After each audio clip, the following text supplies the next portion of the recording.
ప్రపంచ ఆధ్యాత్మిక కేంద్రం తిరుమల తిరుపతి. అక్కడ పవిత్రమైనటువంటి కార్యక్రమాలు మాత్రమే జరుగుతూ ఉంటాయి. కానీ అక్కడ ఉండేటువంటి ఈవో ధర్మారెడ్డి మాత్రం పవిత్రమైనటువంటి కార్యక్రమాలు చేస్తూ ఉన్నారు అనేది ఆయన మీద ఉన్నటువంటి ప్రధానమైనటువంటి ఆరోపణలు. కేంద్రం నుంచి, ఢిల్లీ నుంచి వచ్చినటువంటి వాళ్ళు అధికారులు కానీ, లేదా అనధికారులు కానీ, లేదా ప్రముఖులు కానీ, పారిశ్రామికవేత్తలు కానీ వీళ్ళని తమ వైపు తిప్పుకొని జగన్మోహన్ రెడ్డికి అనుకూలంగా మలచడంలో ధర్మారెడ్డి కీలకంగా వ్యవహరిస్తున్నారు అనేది ఆయన మీద ఉన్నటువంటి ప్రధానమైనటువంటి ఆరోపణ. ఇలాంటి అధికారిని ఎన్నికల సమయంలో ఖచ్చితంగా బదిలీ చేయాలి అనేది ఇప్పుడు విపక్షాలు ఎన్నికల కమిషన్కి ఇచ్చినటువంటి కంప్లైంట్. ఇలాంటి సందర్భంలో అసలు ధర్మారెడ్డి ఏంటి, ఆయన యాక్టివిటీస్ ఏంటి, ఆయన పుట్టు పూర్వోత్తరాలు ఏంటి, ఆయన ప్రొఫైల్ ఏంటి అనేది తెలుసుకునేటువంటి ప్రయత్నం చేద్దాం. సో ధర్మారెడ్డి స్వస్థలం వచ్చేసి నంద్యాల జిల్లా నందికొట్కూరు మండలం పారు మంచాల గ్రామం. సో రాయలసీమ నంద్యాల జిల్లా నందికొట్కూరు మండలం పారు మంచాల గ్రామం నుంచి ఆయన ఉన్నారు. ఆయన స్వస్థలం అది. 1991 బ్యాచ్కి సంబంధించినటువంటి ఇండియన్ డిఫెన్స్ ఎస్టేట్స్ సర్వీస్ అధికారి ఆయన ఎక్కువగా ఢిల్లీలోనే ఉన్నారు. ఢిల్లీలో పరిచయాలు కూడా ఉన్నాయి. 91 బ్యాచ్కి సంబంధించి ఇండియన్ డిఫెన్స్ ఎస్టేట్స్ సర్వీస్ అధికారి. సో ఢిల్లీ కంటోన్మెంట్ సిఇఓగా పనిచేశారు. సో ఆ సమయంలో ఢిల్లీలో బాగా పరిచయాలు ఏర్పాటు చేసుకున్నారు.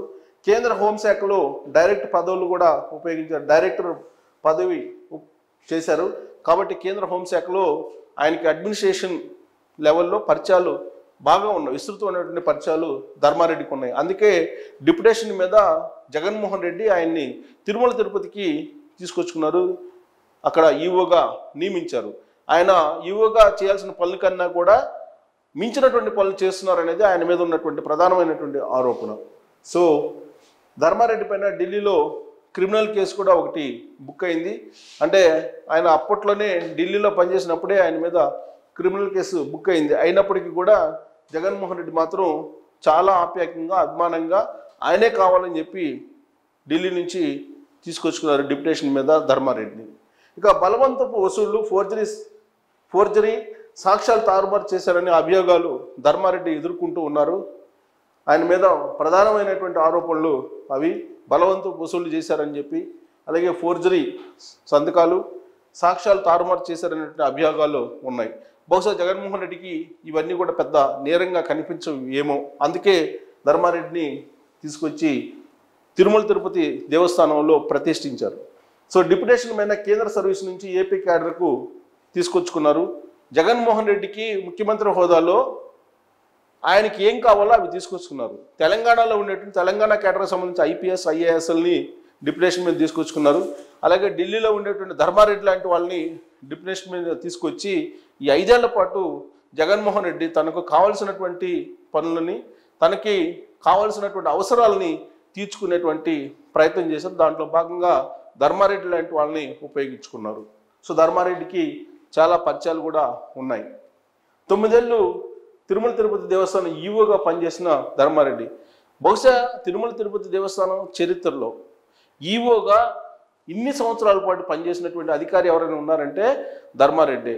బహుశా ధర్మారెడ్డి ఈ రికార్డుని ఎవరు బ్రేక్ చేసేటువంటి అవకాశం కూడా లేదు. 9 ఏళ్ళు ఈవోగా తిరుమల తిరుపతి దేవస్థానంలో ఎందుకు ఉండాల్సి వచ్చింది, అసలు ధర్మారెడ్డి ఎందుకు పెట్టాల్సి వచ్చింది? సో పాలకులే చెప్పాలి. ఆనాడు రాజశేఖర రెడ్డి, ఇప్పుడు జగన్మోహన్ రెడ్డి ధర్మారెడ్డిని మాత్రమే తిరుమల తిరుపతిలో పెట్టారు ఈవోగా అంటే ఖచ్చితంగా దాని వెనుక ఏముంది అనేది ప్రత్యేకంగా చెప్పవసరం లేదు. ఇక 2005లో వైఎస్ రాజశేఖర రెడ్డి హయాంలో తిరుమల తిరుపతి దేవస్థానం జేఈఓగా ఆయన పదవి నిర్వహించారు. జేఈఓగా 2009లో వైఎస్ఆర్ మరణించే వరకు కూడా జేఈఓగానే తిరుమల తిరుపతి దేవస్థానంలో ఆ పదవిలో ఆయన కొనసాగారు ధర్మారెడ్డి. వైసీపీ అధికారంలోకి వచ్చాక మరోసారి ఈఓగా వచ్చారు.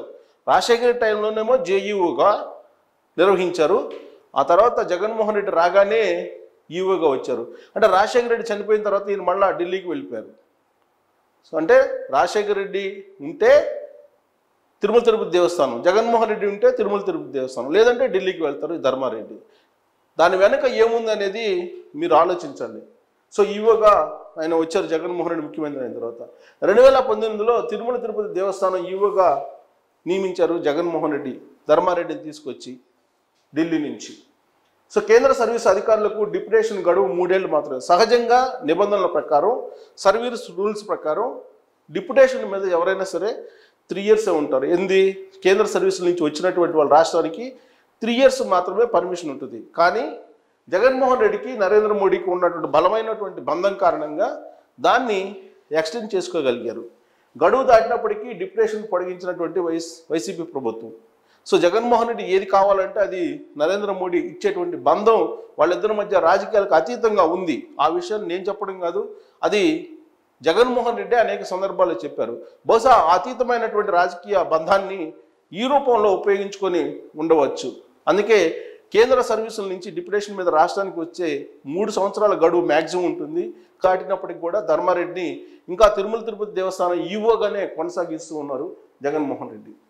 ఇంకా ఈవో పదవిని అడ్డం పెట్టుకొని ఏం చేస్తారు ధర్మారెడ్డి అంటే, వ్యాపారవేత్తలు, అలాగే పారిశ్రామికవేత్తలు, లేదా ఎన్ఆర్ఐలు, లేదా ఇతర రంగాలకు సంబంధించిన ప్రముఖులు వాళ్ళు వచ్చినప్పుడు సన్నిహితమైనటువంటి సంబంధాలు పెట్టుకుంటారు. ఎస్పెషల్లీ కొంతమంది పారిశ్రామికవేత్తలు కానీ లేదా జడ్జెస్, ప్రధానంగా జ్యుడిషియల్కి సంబంధించి జ్యుడిషియరీలో ఉండేటువంటి వ్యవస్థలో ఉండేటువంటి ప్రముఖులతోటి సన్నిహిత సంబంధాలు బాగా పెట్టుకుంటారని చెప్పి ఈయన మీద ఉంది. జడ్జిలకు, ఉన్నతాధికారులకు ఖరీదైనటువంటి బహుమతులు ఇచ్చారు అనేటువంటి ఆరోపణలు ఉన్నాయి. సో ఆ మధ్యకాలంలో ఒక న్యూస్ కూడా వచ్చింది. ఒక జడ్జికి ఖరీదైనటువంటి ఒక 2 కోట్ల రూపాయల వాచి ఇవ్వడానికి వెళితే ఆయన గెట్అవుట్ అని చెప్పేసి అన్నారని కూడా ఒక న్యూస్ వచ్చింది. అప్పట్లో స్ప్రెడ్ అయింది సోషల్ మీడియాలో కూడా. సో ధర్మారెడ్డికి ఉన్నటువంటి టాలెంట్ ఏంటంటే, తిరుమల తిరుపతి దేవస్థానం ఈవోగా ఆయన శ్రీవారి సేవ కన్నా కూడా ఉన్నతాధికారులు, పారిశ్రామికవేత్తలు లేదా వివిధ రంగాలకు సంబంధించిన ప్రముఖులు వచ్చినప్పుడు వాళ్ళతోటి సన్నిహితమైనటువంటి సంబంధాలు పెట్టుకోవడానికి ఆ పదవిని ఉపయోగించుకుంటున్నారు అనేటువంటి ఆరోపణ ఆయన మీద ఉంది. ఇక తిరుమల తిరుపతి దేవస్థానం పదవి ద్వారా వైసీపీకి నిధులు సమీకరించేటువంటి పని.